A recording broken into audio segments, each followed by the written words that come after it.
Speaking of Don Lemon, whose days might be numbered at CNN, let's hear what he had to say, talking to the reporter who helped uncover the hush money payments, weighing on the charges. Rothfeld, he is a Pulitzer Prize winning. His work helped to trigger this whole investigation, and so we're so glad to have him. He is also the author of The Fixers, The Bottom Feeders, Crooked Lawyers, Gossip Mongers, and Porn Stars Who Created the 45th President. We're so happy that you're here. Thank you for doing this, because let's start with the counts, right? Sure. There are 34 of these counts of falsifying business records in the first degree. After working on this story for years, did you think that this day would ever come?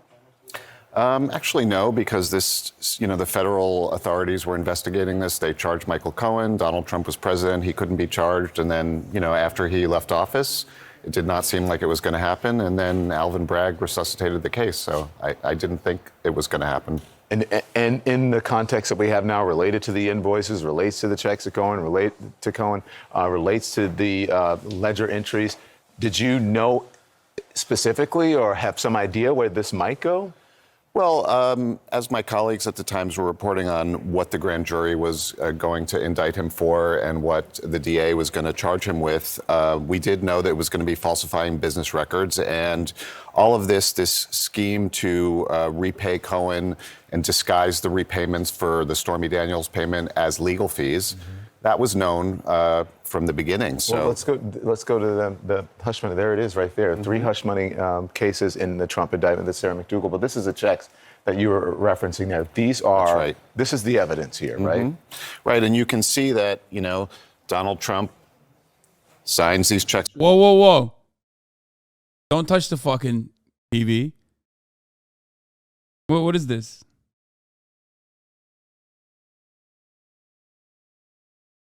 You don't get to touch the TV like that. That's Don Lemon's TV. What the fuck you doing?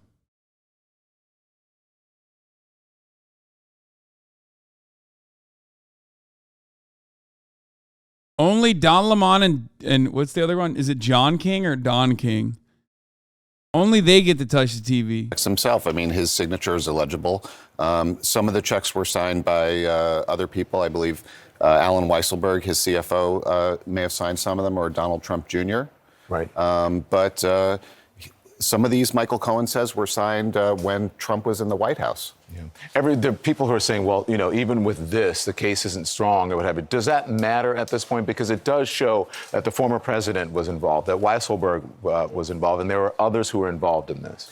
Yeah, I mean, falsifying business records is a pretty common charge in New York State, and clearly Michael Cohen did not perform legal fees. He paid Stormy Daniels off, and he was repaid with these sort of phony checks for legal fees. So that seems like a pretty straightforward case. The question is, to elevate this to a felony in New York State, you have to show that he had the intent to conceal another crime.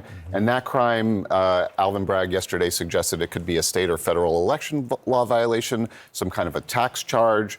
But he didn't specify that. And I think he just has to show that he had the intent to do that. Let's talk about what's in the indictment, because the indictment does not name the alleged crimes Trump was trying to conceal. But Bragg, at his press conference, referred to violating state election law. Did this surprise you?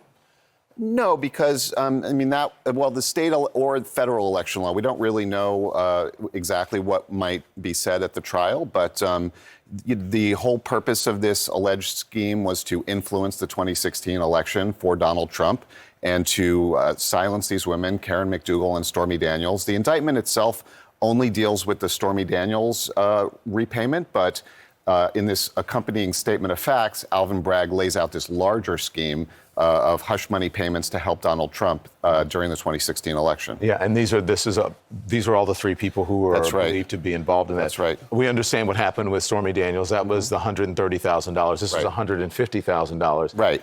But go on and explain some of this, because the doorman thing, people are a bit confused about that. Right. Well, so Trump is alleged to have conspired with David Pecker, who ran the National Enquirer, and the doorman, his name is Dino Sajudin. Doxed. Came to the Enquirer with a story of Trump having a love child, which he apparently did not have. But in order to prevent the doorman, he used to work at Trump Tower, from talking about this during the election, the Inquirer paid him $30,000, and he had to remain quiet. Wait, what the fuck? Wait, so he didn't have the love child, but like what? Just the fact, so he had an abortion? Does that mean that Trump paid for an abortion with a love child potentially? Like, because it doesn't make sense that like someone who is like close in someone who interacts with Trump personally, coming out with like an outright lie, getting 30 grand is actually a terrifying precedent to set for Donald Trump. That would mean that every single person, from his security to people that the people that hold the fucking door for him, literally stand to make money by just lying about shit. So it means that there has got to be more to that story. You don't pay hush money to someone for completely fake news.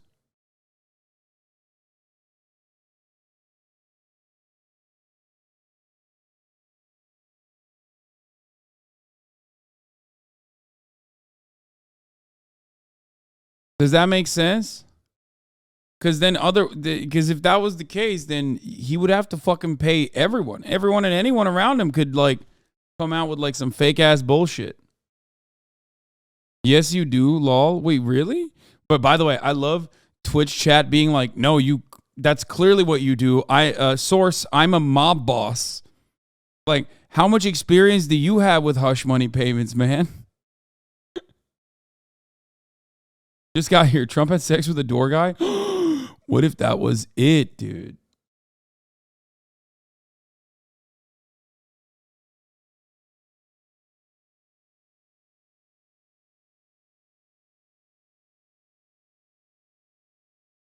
I just don't believe, especially when you are a famous person, I do not believe that you would be in the business of just like dumping funds to random people that make shit up about you to shut them the fuck up, especially because then you're basically saying, hey, look, it's open season. Make shit up about me and I'll give you money.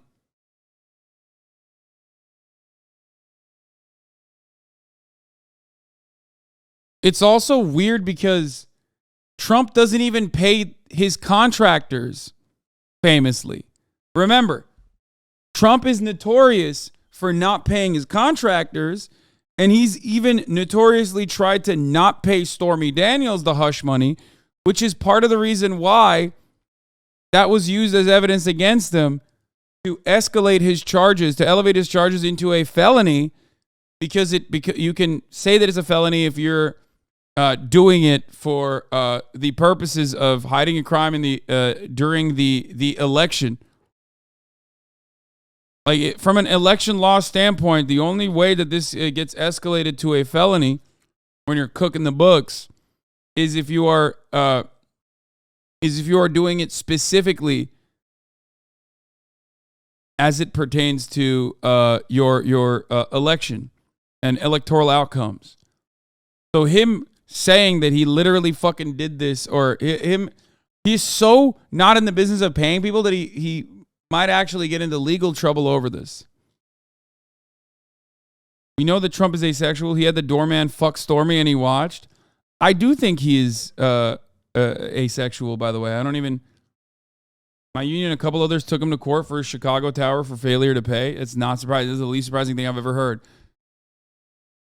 I do think Trump is asexual, by the way. Yeah, but he just saw something in Stormy Daniels that he now calls horseface. But like, I do think that. Yeah.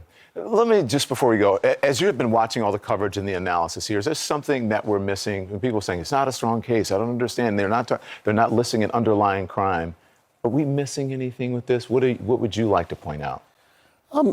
Again, just that this is a very common charge in New York State. Many people are charged with falsifying business records. And so what the DA has said is that, Donald Trump is no different than them. It's not really that unusual, except for the fact that he was the president of the United States and no former president has been charged before.